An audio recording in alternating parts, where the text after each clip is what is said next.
حمد الشاكرين والحمد لله كما حمده عباده الصالحون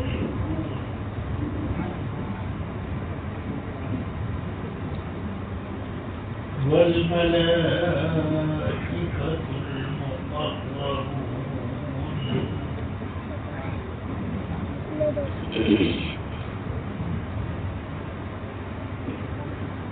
والحمد لله كما حمده الأنبياء والمرسلون وخيرا من كل ذلك كما حمد نفسه في كتابه المكنون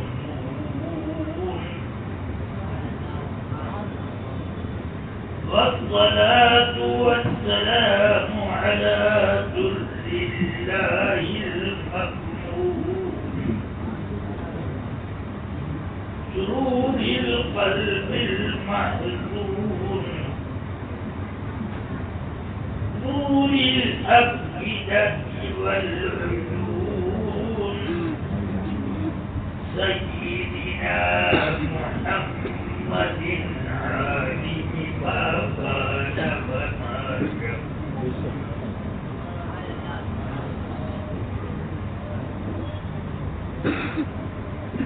وعلى آله المطهرين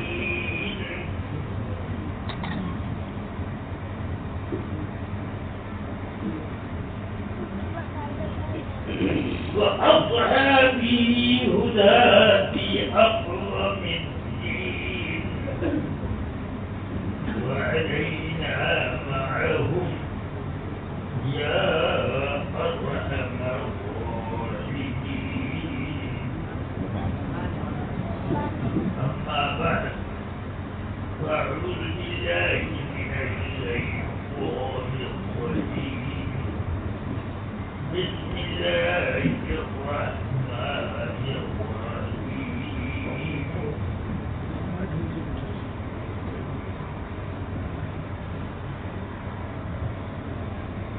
يا أيها الذين آمنوا اتقوا الله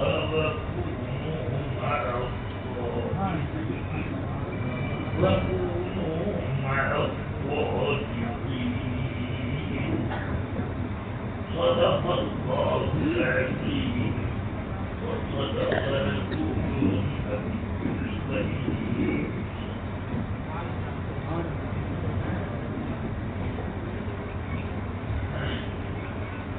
رفیقان گرامی عزیزان ملت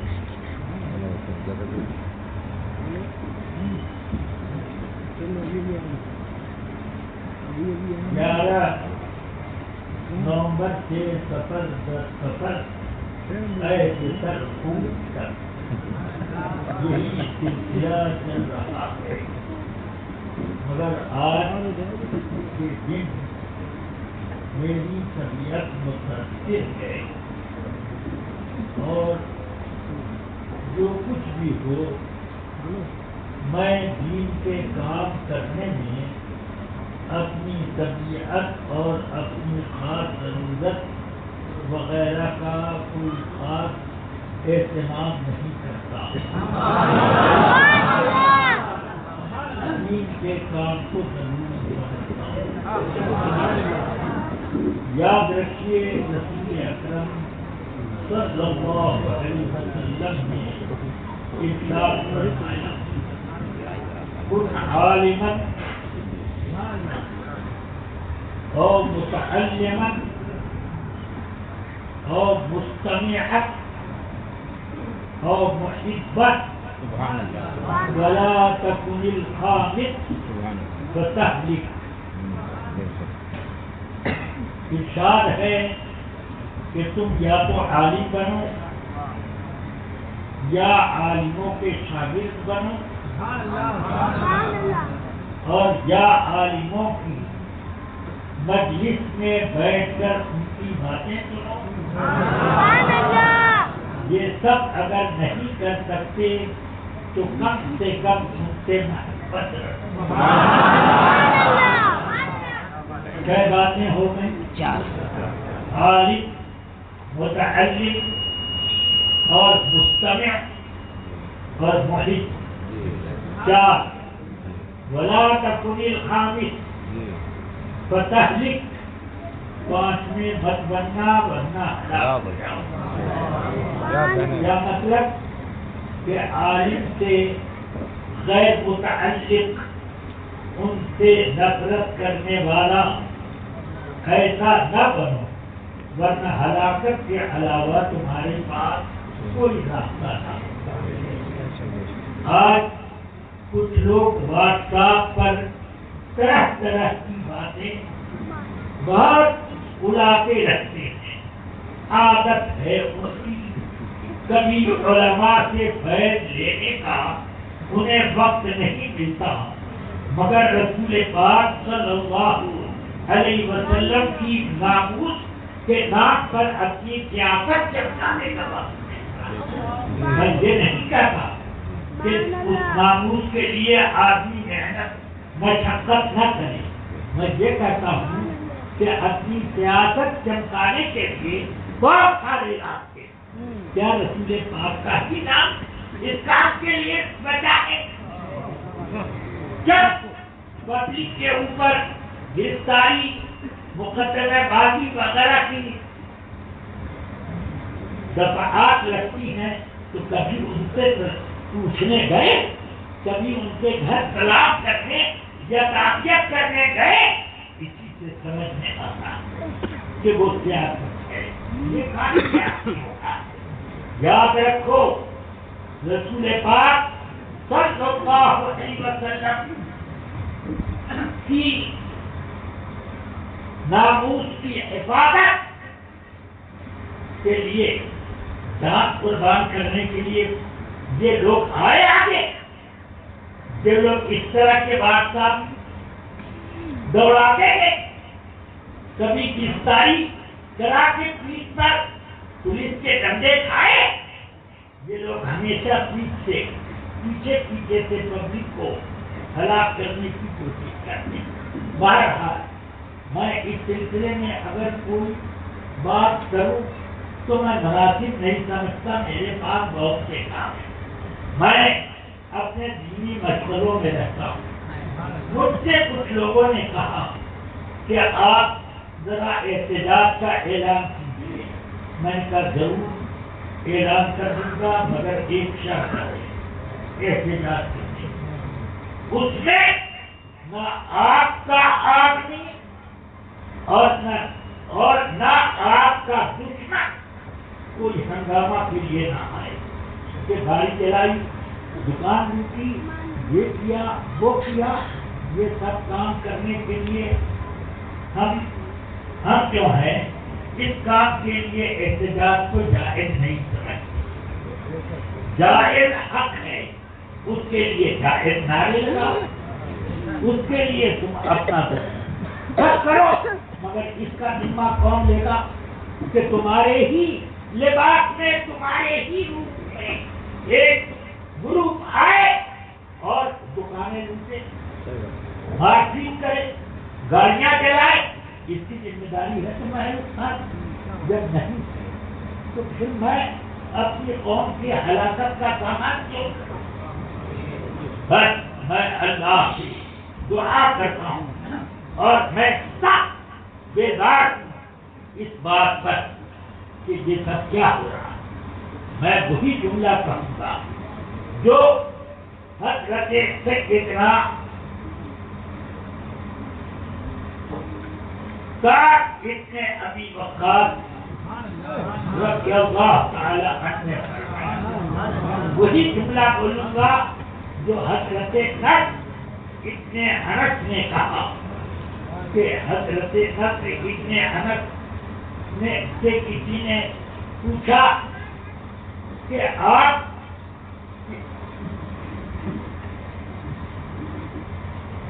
کے ساتھ بہت سے آپ کے ساتھی بھاگے چلے جا رہے ہیں میدان احد چھوڑ کے، آپ کیا کر رہے ہیں؟ تو کہتے ہیں اللہم انی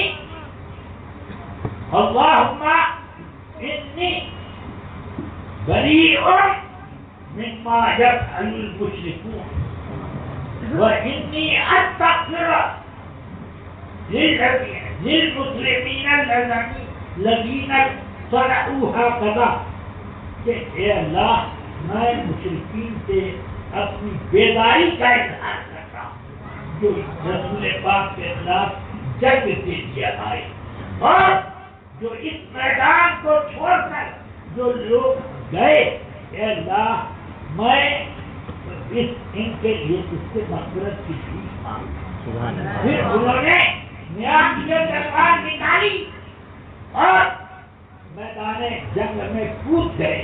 سیدنا انس ابن مالک رضی اللہ تعالی عنہ فرماتے ہیں کہ میرے چچا نضر ابن انس کی حالت یہ تھی کہ جب ان کے جسم پر زخموں کی گنتی کی گئی تو تلوار، نیزے اور تیروں کے نشانات 80 سے زیادہ تھے اور ان کو پہچانا نہ جا پایا۔ ان کی بہن نے ان کے ہاتھ پر ایک تل تھی، اس تل کے ذریعے سے پہچانا۔ یہ ہے میرے بھائی، اس تل کے ذریعے پہچانا گیا۔ اس طرح سے کام کرنے والے کام کرتے ہیں، جب وقت آتا ہے تو ہم بھی سامنے آتے ہیں، مگر یہ اعلان کرنے کا کیا مانا کہ علماء بریلی ہوں کہ علماء گھوٹی یا علماء مبارک پور ہوں یا مہاراجہ شریف کے مشائخ ہوں یا کٹوتر شریف کے مشائخ ہوں، یہ سب اپنے ایمان کا جائزہ لیں۔ کہاں ہیں یہ لوگ؟ کیوں نہیں؟ کیا مطلب ہے؟ ان سب سے بیدار کیا جاتا، ان سب سے عوام بیدار ہو جاؤ، تو بیدار ہو جاؤ تو پھر کہاں جاؤ؟ کہاں جاؤ گے؟ ان جاہلوں کی جو جاہل تمہیں گمراہ کیے۔ سنو، یہ لوگ ان کے ساتھ یہ احتجاج کرنے کی ٹھانتے ہیں کہ جمع کیا بد مذہبوں کو اور کہا کہ یہ رسول پاک کا معجزہ، کہا کہ نہیں؟ بالکل کہا۔ یہ بیان دیا کہ نہیں یہ رسول پاک کا معجزہ، یعنی بد مذہبوں سے حمایت لینا اور ان کو اعزاز کے ساتھ بٹھانے کا موقع فراہم کرنا، یہ رسول پاک کا معجزہ ہے۔ توبہ توبہ، یہ رسول پاک کی احانت ہے۔ احانت کے خلاف آپ میٹنگ کریں اور اس میں رسول پاک کی احانت کا احتجاج کریں۔ یہ ہے، اس طرح پر رفیقان گرامی کام نہیں چلتا ہے۔ علماء اکرام جانتے ہیں ایمان کیا ہے، کفر کیا ہے۔ علماء جانتے ہیں کہ کن سے مدد لی جاتی ہے دین کے کام میں اور کس کو الگ کر دیا جاتا ہے۔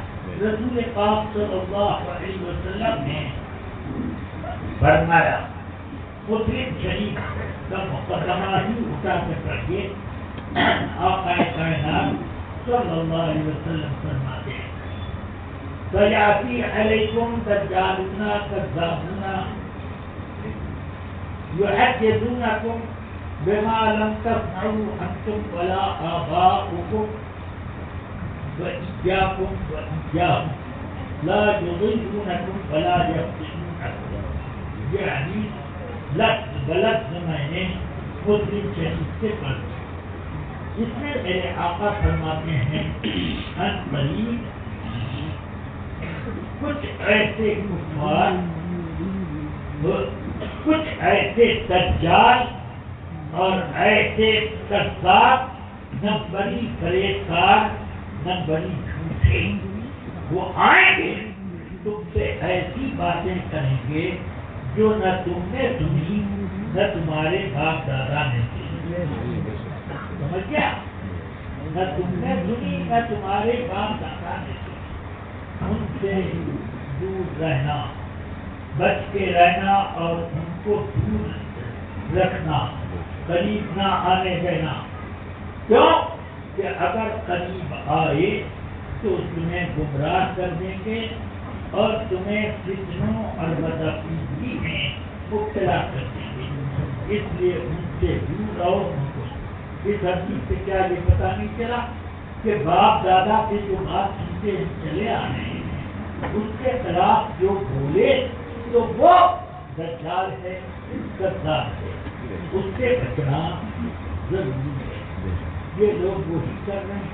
ہم تو آپ باپ دادا سے، بزرگوں سے، امام اعظم کے زمانے سے، غوث اعظم کے زمانے سے یہ روایتیں سنتے چلے آ رہے ہیں کہ بد مذہبوں سے بس سمجھا. شیعہ حضرت غوث پاک کو سید ماننے کے لیے تیار ہیں. وہ کہتے ہیں کہ یہ کہتے ہیں غوث پاک کہ حسن مثنیٰ ابن امام حسن کی اولاد میں ہے. سمجھ آیا؟ حسن مثنیٰ تو کربلا میں شہید ہو گئے. امام حسن کی تمام اولاد کربلا میں شہید ہو گئے. جو کہاں سے امام حسن کا سلسلہ چلا، نسل چلی، یہ شیعہ کہتے ہیں. مگر یہ سب جھوٹ، بڑے مکر، غداری ہے. میں خوب اچھی طرح جانتا ہوں. بخاری شریف کتاب الجنائز میں یہ حدیث موجود ہے کہ حضرت سیدنا حسن مثنیٰ نے سیدنا امام حسین کی بیٹی فاطمہ الزہرا بنت حسین ان سے شادی کی. سمجھ میں آئی بات؟ شادی کی. جب حسن مثنیٰ کی وفات ہوئی مدینہ منورہ میں تو ان کی بیوی فاطمہ بنت حسین نے ان کی قبر پر ایک قبہ بنوایا. سمجھ گیا؟ اور اس قبے میں اعتکاف کر کے یہ بھی 1 مہینے تک رہے.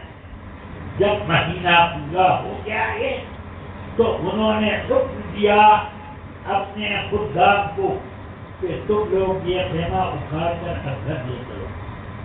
تو ایک غیب سے آواز آئی، ہل وجدوا من فقدوا.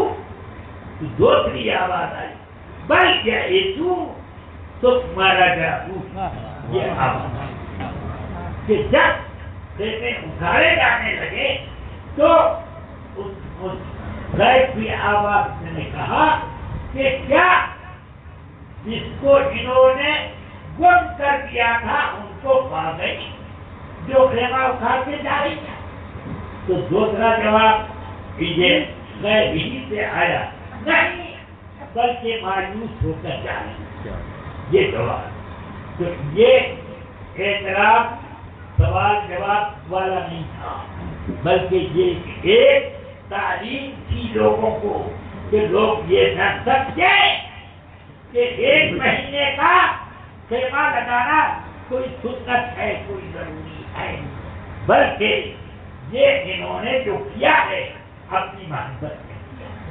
ہاں، یہ نہیں سمجھ کر کے کہ ہم ان کو واپس لے کے جائیں گے بس. ہاں، تو یہ میں پوچھتا ہوں کہ امام حسین کی صاحبزادی سے حضرت حسن مثنیٰ نے کیسے نکاح کیا؟ اگر وہ امام فاطمہ الزہرا بنت حسین کربلا نہیں گئی تھی، وہ مدینہ منورہ میں تھی، وہ وہاں، اور حضرت حسن مثنیٰ کربلا گئے.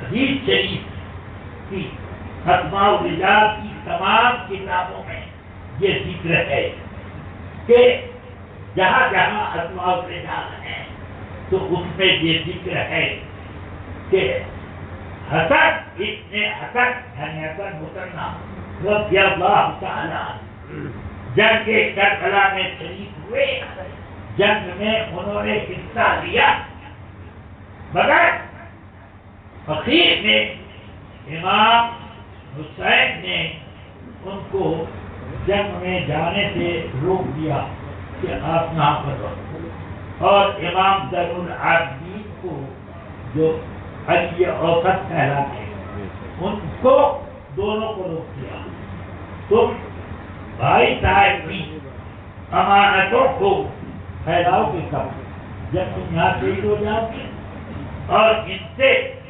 حضرت علی اوسط امام زین العابدین رضی اللہ عنہ سے فرمایا کہ میرے پاس رسول پاک کی دی ہوئی جو امانتیں ہیں وہ میں تمہیں منتقل کر کے ذمہ دار بناتا ہوں کہ یہ اللہ کے نیک بندوں میں پھیلاؤ۔ دونوں کو انہوں نے الوداع کیا اور دونوں کو میدان جانے سے روک دیا، دونوں گرفتار ہوئے، دونوں بچنے کو۔ یہ اسماء الرجال کی کتابیں موجود ہے، خود بخاری شریف میں جہاں پر باغ فتح کی زمین کا مسئلہ آیا تو اس میں حدیث میں اس حدیث میں یہ ذکر ہے کہ سیدنا علی مرتضیٰ اور حضرت عباس ابن عبد المطلب دونوں کو حضرت عمر فاروق رضی اللہ تعالی عنہ نے اس زمین کے انتظام کرنے کا متوجہ بنایا، کہتے ہیں کہ دیکھو یہ دونوں انتظام سنبھال کر کے چلاؤ۔ حضرت علی نے اپنی ہوشیاری اور اپنے وہ طریقہ کار سے پوری زمینوں پر قبضہ کرنا چاہا تو قبضہ کر دیا، دونوں میں اختلاف ہوا تو حضرت سیدنا امیر المؤمنین عثمان غنی رضی اللہ عثمان غنی سعد ابن ابی وقاص عبد الرحمن ابن عوف اور عشرہ مبشرہ میں سے ایک اور ہے جن کا نام میں بھول رہا ہوں، ان چاروں کو پہلے بھیج دیا حضرت سیدنا امیر المؤمنین عمر فاروق کے پاس۔ اب یہ چاروں آ کر بیٹھ گئے، پھر اب یہ دونوں آئے اور دونوں آ کر ایک دوسرے کو جب بات کہنے لگے کہ یہ میرے اوپر جاتی کرتی اوپر الگ یہ جاتی کرتی، تو اب ان چاروں بزرگوں نے حضرت عمر فاروق رضی اللہ عنہ سے سفارش کی کہ آپ ان دونوں کو ایک دوسرے سے راضی کر دیں اور صلح کا مناسب راستہ نکال دیں۔ زبان سے بولے تو نہیں، مگر مقصد ان کا یہ تھا کہ آدھی زمین کا حصہ، آدھی زمین کا قبضہ ان کو دے دیں، آدھی کا ان کو دے دیں۔ مقصد یہ تھا کہ اس آدھی زمین پر متوجہ یہ بن کے رہیں، آدھی پر وہ۔ حضرت عمر رضی اللہ تعالی نے فرمایا اتعدوا، ذرا ضبط سے کام لیجیے۔ کیا رسول پاک کی حدیث آپ لوگوں کو یہ یاد ہے کہ رسول پاک نے فرمایا کہ ہم انبیاء کرام کی وراثت بڑھتی نہیں، ہم جو چھوڑیں وہ مسلمانوں پر صدقہ۔ ان چاروں حضرات نے اس کو قبول کیا، ہاں ہم کو معلوم کیا۔ تو پھر حضرت علی رضی اللہ تعالیٰ عنہ کی طرف متوجہ ہوئے، فرمایا کیا آپ کو یہ حدیث معلوم ہے؟ انہوں نے کہا مجھے معلوم ہے۔ حضرت عباس کی طرف سے بچے ہوئے ہیں. آپ کو معلوم ہے؟ ہاں تم لوگ مل جل کے کام کر سکتے ہو تو کرو، ورنہ تم مجھے یہ ساری زمینیں واپس کر دو. تمہاری جگہ پر میں اس کا انتظام کرتا ہوں. مجھے انتظام کرنا آتا ہے. ساری دنیا یہ ساری خلا دنیا سے وہاں تک نہیں ہے، سب کا انتظام کر رہا ہوں. یہ بھی تھوڑی زمین کا انتظام کر دیتا ہے، اس کا بھی انتظام ہو جائے گا. کیا مطلب؟ میں تقسیم نہیں کرتا، ورنہ کچھ لوگ یہ کہیں گے کہ رسول پاک کی خلافت فاطمہ میں اور ان کے چچا میں آدھی آدھی کر کے بچی. رسول پاک کے چچا وہ اتبا ہوئے اور بیٹی اگر ایک بچے ایک بیٹی ہو آدھا ہو پائے گی، اور ان کے بعد جو بچے وہ اس میں 8واں حصہ بیٹیوں کا، اور جو کچھ بچا وہ کس کا؟ وہ چچا تھا. ہم لوگوں نے تو ایسی ہی تقسیم ہو، مگر نبی کی وراثت نہیں بنی. اگر میں ان دونوں میں آدھی آدھی بانٹ دوں تو قیامت تک کوئی نہ کوئی اٹھ کے کھڑا ہوگا کہ وراثت تقسیم کی. سمجھ گئے؟ کم سے کم شیعہ رافضی اس زمانے میں تو نہیں تھے، مگر حضرت عمر کی نگاہ دیکھ رہے وہ ان کی دریدہ دہانی کا وسیعی جھاڑے کے لیے یہ ضروری. اب میں پوچھتا ہوں، حضرت سیدنا علی مرتضیٰ کرم اللہ وجہ الکریم خلیفۃ المسلمین ہوئے کہ نہیں؟ بالکل. بخاری میں یہ ہے کہ یہ حضرت عباس کو انہوں نے صرف الگ کر دیا اور وہ بھی ناراض ہو کے الگ بیٹھ گئے.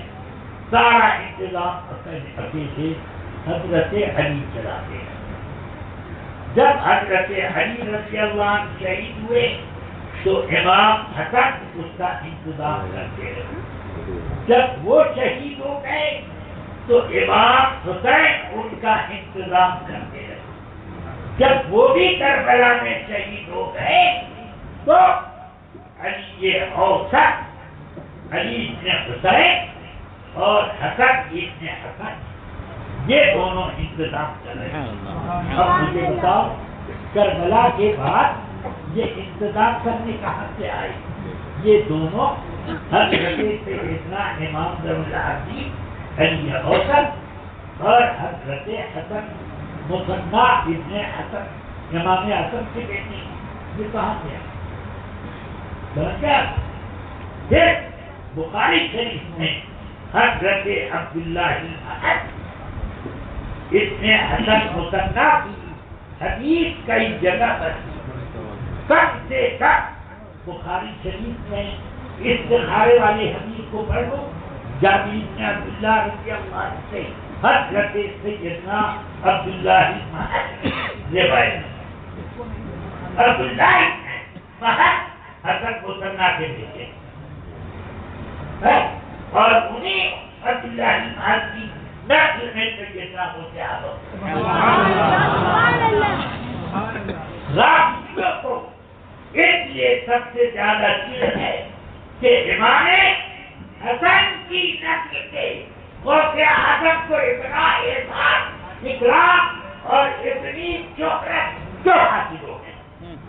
بہت زیادہ مخالفت کرتے ہیں. پھر وہ سیدنا غوث اعظم رضی اللہ تعالیٰ نے بنیاد الطالبین میں سب سے زیادہ رافضیوں کا کیا. تو اس لیے رافضی خود پیڑتے ہیں مگر کیا سرکار غوث پاک کا خدمت کی شان بن گئی یہ اس کا تو بائیکاٹ کر دیا ہمارے بزرگوں نے کہ ان سے شادی کیا مت کرو. تو آج تک سنیوں میں کسی رافضی کا حق کسی سنی میں نہ رافضیہ کا نہ رافضی کا سنی میں ہوتا ہے. کیوں؟ اس لیے کہ وہ فتویٰ سیدنا غوث اعظم کا تھا اور اب تک چلا رہا. اور وہی کام ان وہابیوں دیوبندیوں نے کیا کہ رسول پاک سرور عالم صلی اللہ علیہ وسلم کی شام میں گھسا. رافضیوں نے تو ام المومنین عائشہ صدیقہ رضی اللہ عنہ کی شام میں گھسا, خلفائے راشدین کی شام میں گھسا, قرآن مجید کے معاملے میں گستاخی یہ کی, مگر وہابیوں نے رسول پاک کی شان میں گستاخی کیا. تغییر الناس نے لکھا کہ انبیاء کو جو کچھ فضیلت ہے امت پر وہ علم میں ہے, باقی رہا عمل تو اس میں امتی نبی سے وہ بڑھ جاتے ہیں. انبیاء کو جو فضیلت حاصل ہے اپنے امتی پر تو وہ علم ہی میں ہے, ہی کا لفظ ہے وہاں, علم ہی میں ہے, باقی رہا عمل تو اس میں امتی انبیاء سے بڑھ جاتی ہے. ایک بات. دوسری بات یہ لکھی کہ خاتم النبیین کا مطلب آخری نبی لینا یہ بے وقوفوں کی کا طریقہ ہے.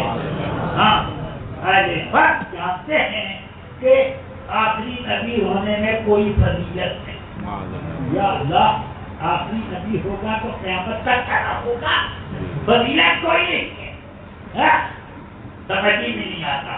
آخری نبی ہے اس لیے سارے نبیوں کے حوالہ کرتے ہیں. پھر آخری نبی ہونا بہت بڑی فضیلت ہے کہ یہ آخری نبی ہے جتنے فروعی مسائل ہیں وہ سارے فروعی مسائل جو طریقے مصطفیٰ میں ہیں وہی قیامت تک جاری رہے گی, اور اس کے علاوہ جتنے وہ نہیں. سمجھا؟ یہ یاد رکھنا. پھر لکھا آگے چل کر رسول پاک صلی اللہ علیہ وسلم کے زمانے میں یا ان کے بعد کوئی نبی پیدا ہو جائے, سب سے پیدا خوب اچھی طرح سے نظر رکھیے گا, کوئی نبی پیدا ہو جائے تو بھی خاتمیت میں فرق نہیں آئے. یہ کیا مطلب وہ پیدا ہو جائے؟ یہ صرف اس لیے کہ ہم بھی عقیدہ رکھتے ہیں کہ حضرت سیدنا عیسیٰ علیہ السلام آخری دور میں آئیں گے. تو اگر یہ کہا ہوتا کہ کوئی پہلے کا نبی آ جائے تو کوئی فرق نہ پڑے گا, مگر یہ کوئی نبی پیدا ہو جائے تو فرق نہیں پڑے گا. کیا مطلب؟ مطلب کیا ہوا کہ قادیانی کو کے اوپر جب علماء دیوبند نے فتویٰ دیا کہ تم نے نبوت کا دعویٰ کر دیا تو کیا ہوا؟ حضور آخری نبی ہیں تو پھر ان کے خلاف تم نے آخری نبی ہونے کے خلاف ایک نبی بننے کا دعویٰ کیا, کافروں کو پوچھا دو آخری کے بڑے زبردست عالم قاسم نام روشنی کا نام ہے ایسا لکھتے ہیں. تو جواب نہ بنا, انہیں ایسے کسی نے کہا بھائی کھچڑی اپنے لیے پکائی تھی تمہاری کیوں اٹھا لے گئے.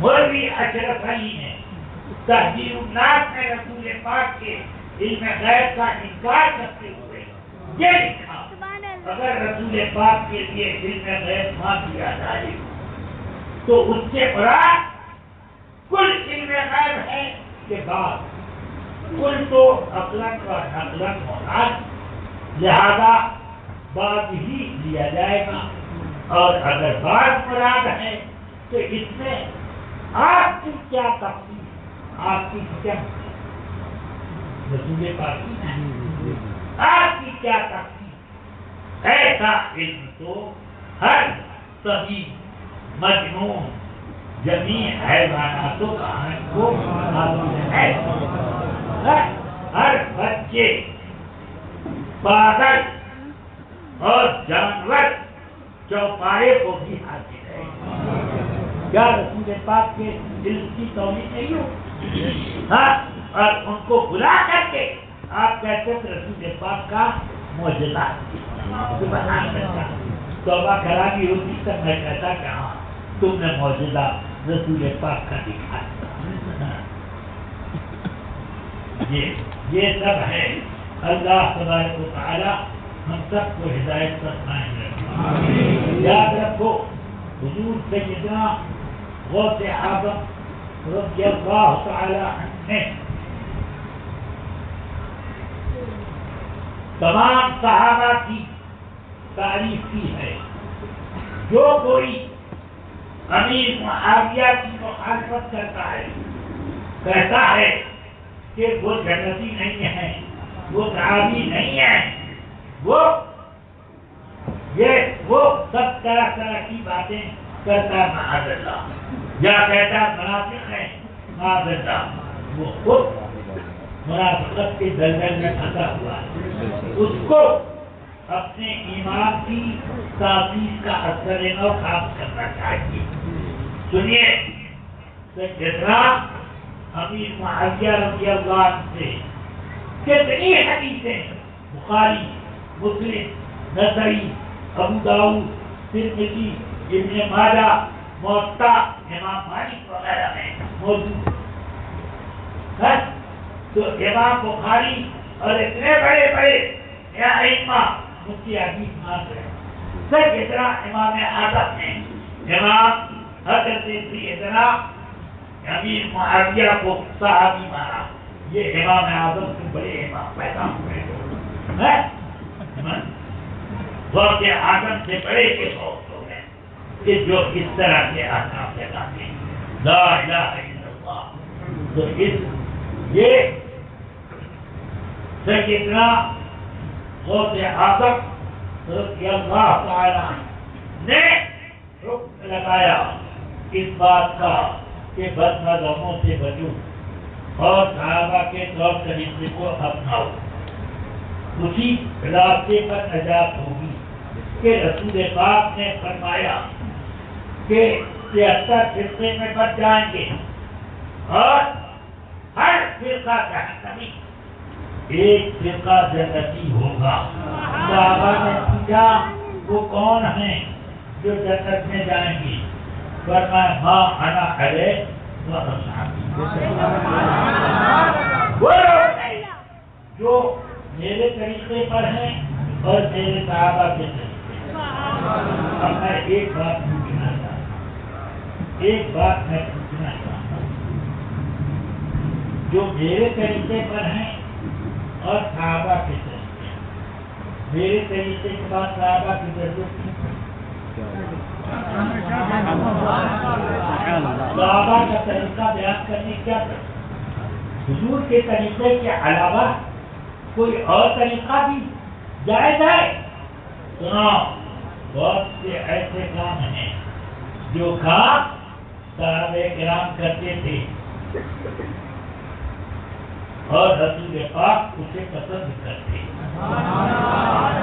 بچایا بخاری شریف اور حدیث کی دوسری کتابوں میں یہ حدیث موجود ہے کہ رسول پاک سرور عالم صلی اللہ علیہ وسلم حدیبیہ کے میدان میں خیمے سے باہر تشریف لائے، پیچھے حضرت بلال پانی کا برتن لے کر آئے، پانی وہ گرا رہے تھے رسول پاک وضو فرما رہے تھے اور صحابہ بھیڑ لگا کر وضو کا پانی اپنے ہاتھ پہ روکتے تھے، ایک قطرہ زمین پر نہ گرتے تھے، جس کو وہ پانی گر جاتا چہرے پر مل دیتا، سینے پہ مل دیتا، اپنے سر پر مالش کر دیتا، جس کو وہ پانی دیتا۔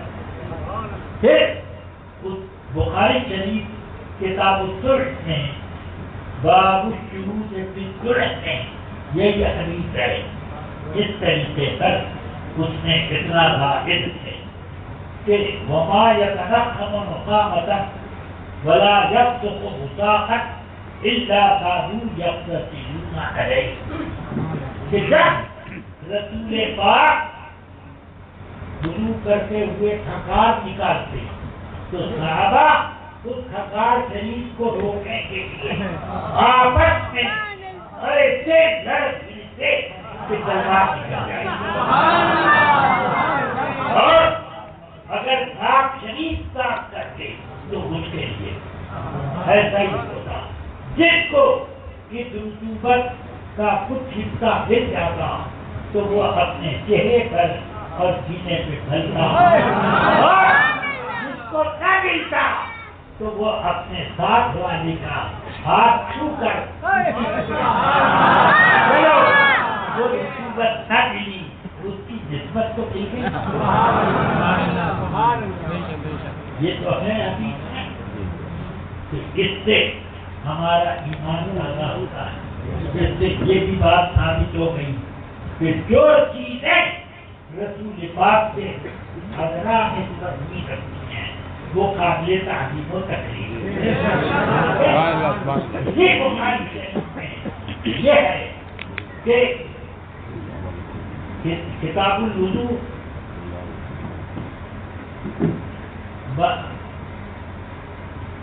باب الماء الذي يغسل به سحر الانسان، یہ بخاری شریف میں کتاب الوضو میں ایک باب ہے، اس پانی کا بیان کہ جس سے انسان کا بال دھویا جائے تو وہ پانی استعمال کے لائق ہے کہ نہیں، وضو وغیرہ میں استعمال ہو سکتا ہے کہ نہیں۔ تو امام بخاری حدیث نقل کرتے ہیں کہ امام محمد ابن سیرین رضی اللہ عنہ نے حضرت عبیدہ سے کہا، عبیدہ ایک بہت بزرگ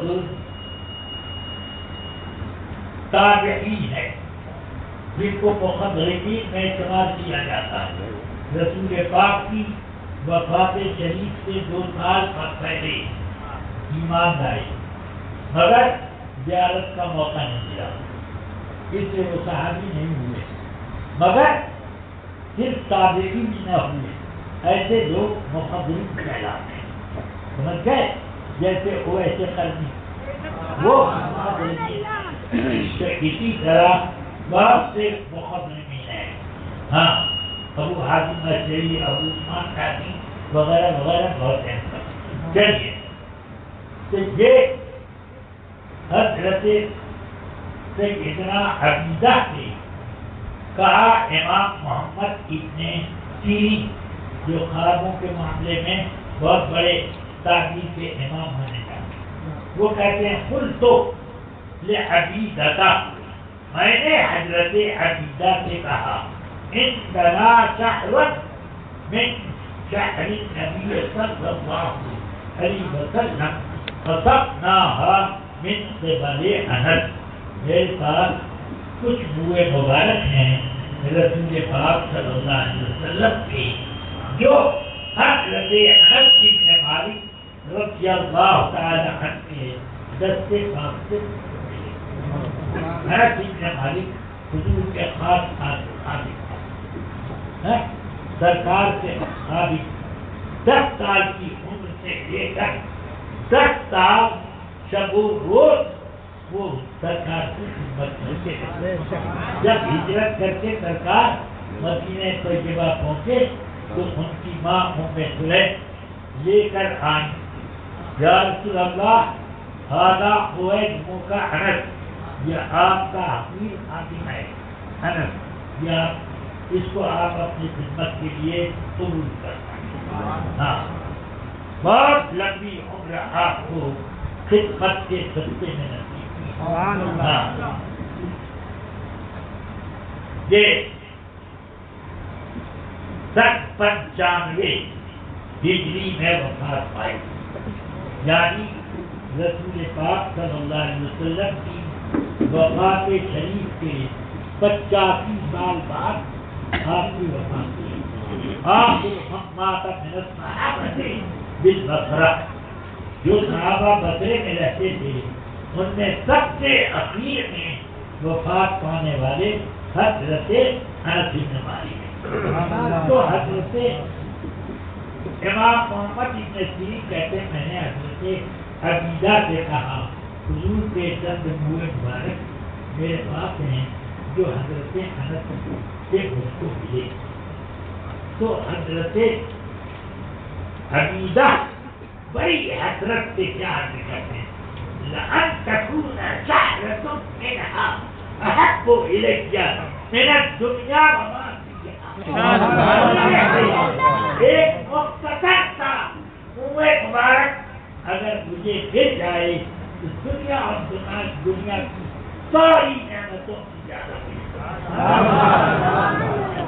نعرے تکبیر، نعرے رسالت، اللہ کے اعلی حضرت فیضان حضور حافظ ملت۔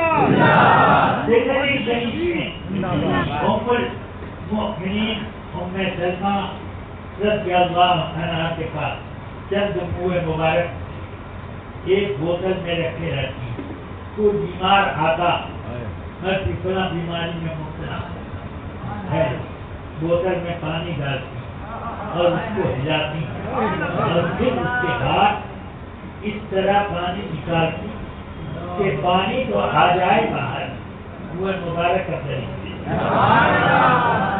تو وہ پانی مریضوں کو پلاتی تھی، اس سے لوگ شفا پا جاتے۔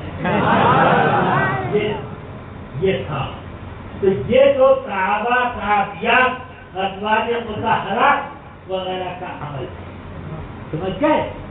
اور بخاری اور مسلم دونوں میں ہے جب حجۃ الوداع میں اپنا احرام کھولنے کے لیے سر آقا کائنات نے حلق فرمایا تو آدھا سر دائیں طرف کا پہلے چھڑوایا، فرمایا یہ سارے بات آپ وہاں لے میں کرے، ام سلمہ کی سب سے حضرت ابن مالک کی ماں سب ان کو دیتے، سرکار جانتے تھے کہ ام سلمہ سرکار کے تبرکات تقسیم کرنے میں سخت ہے، اس لیے ان کو عادت پھر بائیں طرف کے جو منہ مبارک جدا ہوئے ان کو فرمایا قدموہا بین الناس، سارے ہاتھیوں میں ان باروں کو تقسیم کرو۔ سب لوگ حج کر کے آتے ہیں کھجور زمزم یہ وہ لے کر، مگر واہ صحابہ کرام جب حج کر کے واپس گئے تو ایسا تبرک لے کر گئے، میرے آقا صلی اللہ علیہ وسلم نے آخر یہ منہ مبارک تمام حج کرنے والے صحابہ میں کیوں تقسیم کیا، یہ کبھی غور کرو تو سمجھ میں آئے کہ سرکار اشارہ کر رہے ہیں کہ اب میری ملاقات نہ ہو، مگر یہ میرا منہ مبارک اپنے پاس رکھو، جب یاد آؤں اس کو دیکھو۔ اس منہ مبارک کی شان یہ کہ بدن سے ہر بال ناخن یہ وہ جدا ہونے کے بعد کیا ہو جاتا ہے، وہ کچھ دنوں تک ٹھیک ٹھاک رہتا ہے، پھر اس کے بعد وہ سیدھا ہو جاتا ہے، ٹکڑے ٹکڑے ہونے لگتا ہے، مگر سرکار کا منہ مبارک میں نے خود تجربہ کیا. میرے یہاں منہ مبارک اتنا مختصر تھا, مجھے حاصل ہوا, بڑھ کر اتنا بڑا ہو گیا. میرے ایک مولانا جمال مصطفیٰ میرے بیٹے ہیں, انہوں نے اس میں سے کاٹ کے لوگوں کو پنجابی میں دے دیا. میں نے کہا اس کو چاہیے تھا اس میں رہنے دیجیے, لوگ دیکھتے. الحمدللہ کہ رسول پاک کا منہ مبارک جسم سے الگ ہونے کے بعد کیسے بڑھ رہا ہے, الگ ہونے کے بعد جب بات دیتا ہے.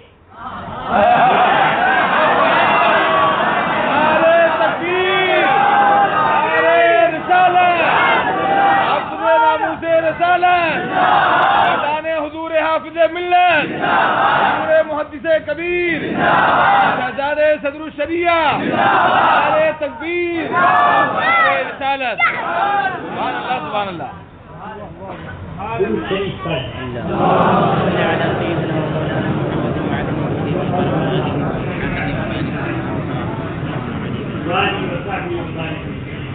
حضور سرکار غوث اعظم رضی اللہ تعالی یہ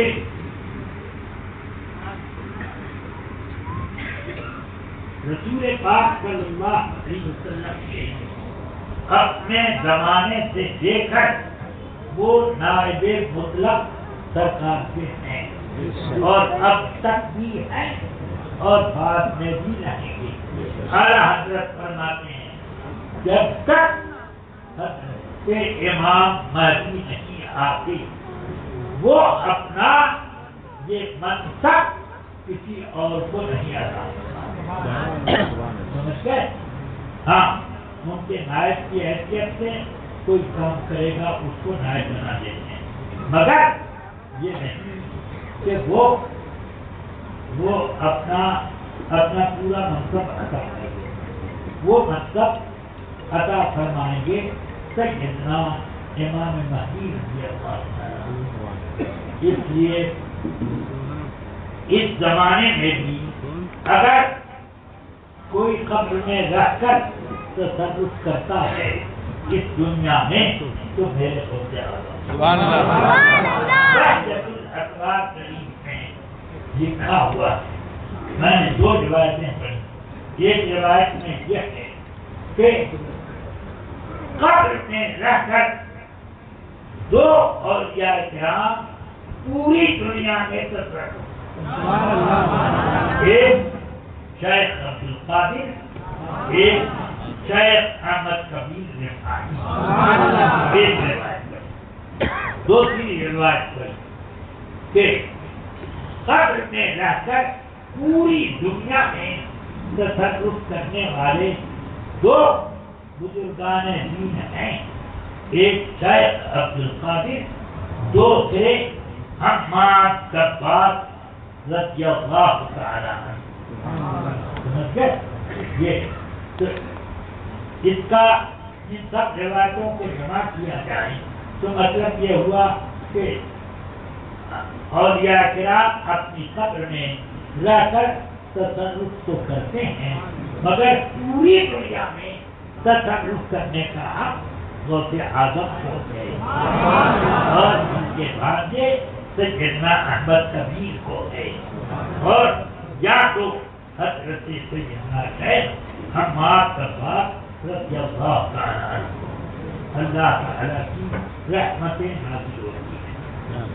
حضرت سیدنا غوث پاک رضی اللہ تعالی عنہ سچے دل سے جب بھی کوئی پکارے تو انشاءاللہ اس کا کام ہو جاتا ہے. سب فرماتے ہیں جو شخص رات کی تنہائیوں میں 11 مرتبہ یا شیخ عبد القادر کی یادی کہ اللہ کر کر مجھے پکارے تو میں اس کی حاجت رہوں.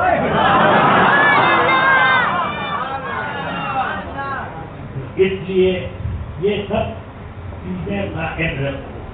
اس سے وافیت بھاگتی سنیت پختہ ہوتی ہے، محفوظ ہوتی ہے. واہ کیا مرتبہ یہ بہت ہے.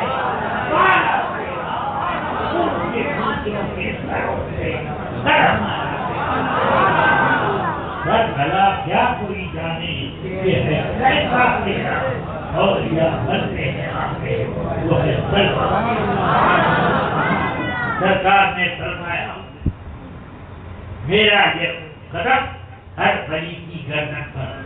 آپ کی عبارت اس طرح ہے قدمی حاضری علی رقبت کل ولی اللہ.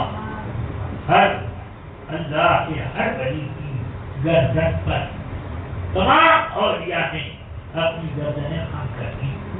حضرت شیخ محمد مغربی یہ وہ بزرگ ہیں جو غوث پاک کے زمانے میں شیخ المغارب کہلاتے اور غوث پاک شیخ المشارق کہلاتے، یعنی پورب کے سارے علاقوں کے غوث پاک ہیں اور پچھم کے سارے علاقوں کے شیخ المشارق حضرت محمد مغربی. مگر وہ اتنے بڑے ہو کر سنو ایک روز اپنی مجلس میں بیٹھے بیٹھے ہر ایک زبان سے یہ لفظ نکلا اللہم انی اشہدک و اشہد ملائکتک انی سمعت و اطعت. اے اللہ میں نے تجھے اور تیرے سارے فرشتوں کو اس بات پر گواہ بنایا کہ میں نے وہ بات سن لی اور اس کے لیے گردن جھکا دی. میں نے گردن جھکا دی. تو اب مریدین کچھ نہ سمجھ سکے پوچھتے ہیں کہ حضور یہ کیا ماجرا ہے، آپ نے کیا بات کہی، ہم لوگ سمجھ رہے. فرمایا کہ دراصل اس وقت شیخ عبد القادر ممبر بغداد پر کھڑے ہو کر اپنا وعظ فرما رہے ہیں. وعظ کے درمیان ہی اللہ کی طرف سے ان کو حکم ہوا کہ اپنی فضیلت و بزرگی کا اس طرح اعلان کرو. تو انہوں نے یہ اعلان کیا کہ میرا یہ قدم ہر ولی کی گردن پر. ہم تمام اولیاء کرام کے دلوں میں اللہ کی طرف سے یہ الہام آیا کہ گردنیں جھکا دو اور کہو کہ ہماری گردن پر سر پر آنکھوں پر تو آپ کا قدم. تو ہم لوگوں نے یہ کیا. میں نے دیکھا کہ جتنے اولیاء کرام زمین پر ہیں سب کی گردنیں جھکے ہیں اور سب فرما رہے ہیں بس اللہ باقی وعینی، بلکہ صرف گردن پر کیا سر پر اور آنکھوں پر یہ آپ کے قدم. پھر میں نے قبرستانوں میں جتنے اولیاء کرام دنیا میں مدفون ہیں سب کی قبریں صاف کر دیکھ لیا. سب کی گردنیں جھکی ہوئی. پھر اس کے بعد شکم مادر میں اسلاب بدر میں دیکھا تو وہاں اولیاء کرام کی جو ارواح وہ سر جھکائیں عالم ارواح کی طرف متوجہ ہوا تو وہاں بھی دیکھ کر اولیاء کرام کی ارواح یہ کر. اس سے یہ پتا چلا کہ جو شیخ المغارب ہیں غوث پاک کے زمانے میں وہ بھی ماتحت ہیں غوث اعظم. ہاں تو اولیاء بنتے ہیں آپ کے سرکار غوث پاک فرماتے ہیں مریدوں ڈرنے کی ضرورت نہیں ہے. تمہارا نگہبان اللہ نے مجھ کو مرتبے دیے ہیں اور کوئی دشمنی سے مت ڈرو میں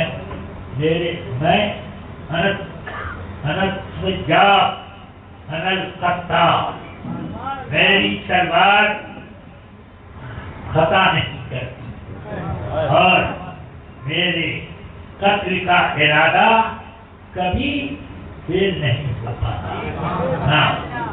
اس لیے دشمنوں مجھ سے بھی ڈرو اور میرے مریدوں پر کوئی حملہ نہ کرے. فرماتے ہیں اگر میرا مرید مشرق میں ہو اور میں مغرب میں رہوں اور وہاں اس کا پردہ کھل جائے تو میں ہاتھ بڑھا کر اس کی پردہ اس کا مطلب ہے کہ کوئی بھی مشرق سے مغرب تک ایسا نہیں ہے جو میری نظر سے پوچھتا اور سب کی مدد کی. الحمدللہ یہ رضا تو نہیں سکی سنا دیکھیے ہر شہر ہے اللہ تبارک و تعالی مجھے آپ سب لوگوں کو غوث پاک کے سائے طرف کے النبی کریم وآلہ وصحبہ برحمتہ.